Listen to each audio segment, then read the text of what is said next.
Hi guys, and welcome back to Orcs Magic. Jordan here, and hope you're all having a great day. So, we're doing something a bit different on the channel than we normally do, and we are going to do a deck tech. This is a deck that I've brewed up called Prison. This all revolves around using Authority of the Consuls and Kambal, the Consul of Allocation. So, let's get to it. So, in the creature slots, we only have running 18 creatures in this deck.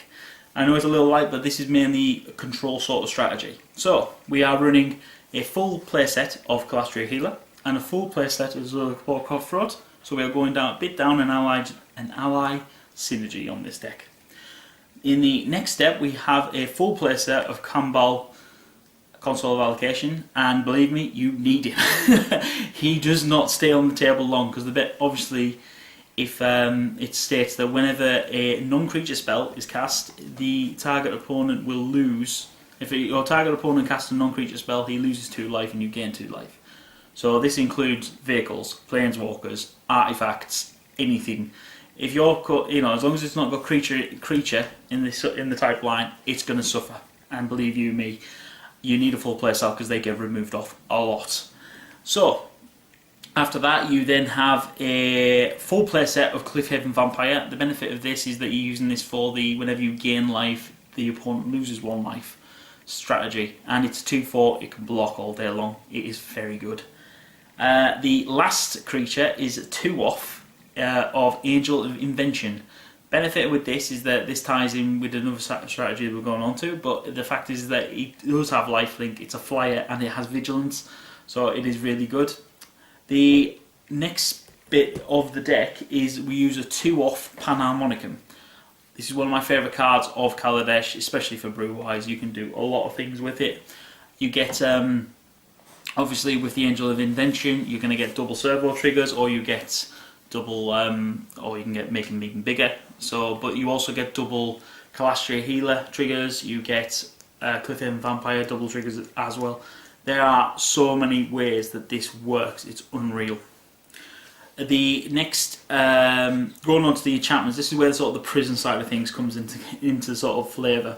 Is we use Authority of Consuls. We have a full playset of the 1-drop. This is whenever your opponent casts a creature, it enters tapped, so it's very much like Thalia, Heretic Cathar. But also the whenever a creature enters their battlefield, you gain a life. So turn 1 you have that on the field, turn 2 Kalastria Healer, turn 3 Kambal, turn 4 Cliffhaven Vampire. You are in on the synergy right there. So this works all the way up to turn 5 quite easily. After that we have the 3-drop slot of enchantments. We use Stasis Snare. This is for early removal or big threat removal if you know it's coming. I have had to use these to remove Ulamogs from turn 5 in the current sort of standard meta, which was shocking, quite frankly. I kept it in my opening hand and I was glad I had it. The next, we only have 2 more enchantments. There is a 1-off of Isolation Zone. This is for enchant removal as well as other strategies. Enchant removal or another big creature. You also have 1-off Quarantine Field. This is for a mana sink late game and it is fantastic. It hits all non-land permanents and it's double white, double X, but you can hit late game 3 or 4 things off it, and it does help later on. The last 4 cards of the main deck are, we have a 4-off of Grasp of Darkness. This is obviously for -4/-4. This is for early threat removal, such as Sylvan Advocates, or even in combat tricks is very good. We also have 4-off Immolating Glare. We're using this to get rid of obviously all the attacking creatures that come and hit you early game.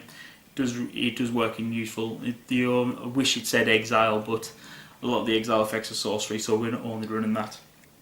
In terms of the land base, it's very simple. We run 4-off Ally Encampment. It does work really well with strategy because we have a lot of allies in the deck.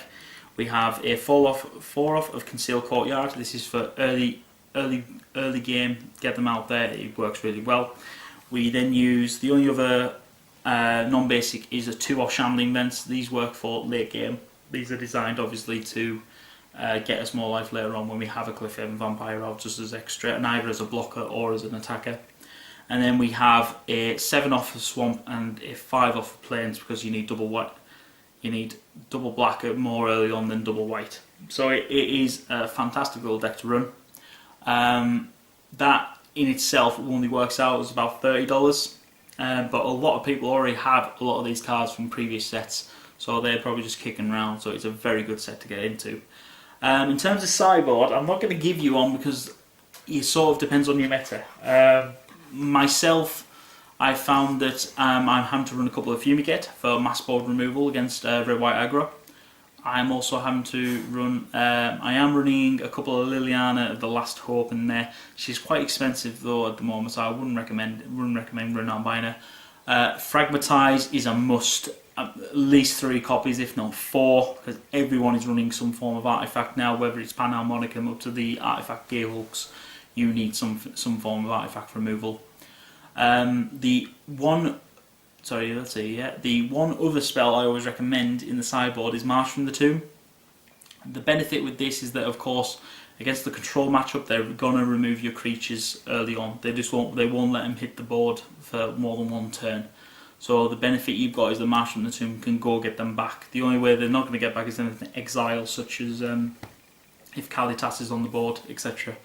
But yeah, so this is sort of the deck that I'm currently running and playing with. I found it's very, very good, especially game 1 before sideboard, because they will put in enchant removal and stuff like that, and you can easily sub out some of the enchant removal to put in some more mass removal, or even artifact removal and so on and so forth. So it does work to your advantage, this deck, especially from playing a slow game 1.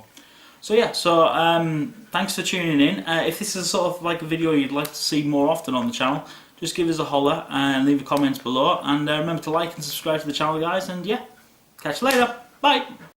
I'm walking down an empty road and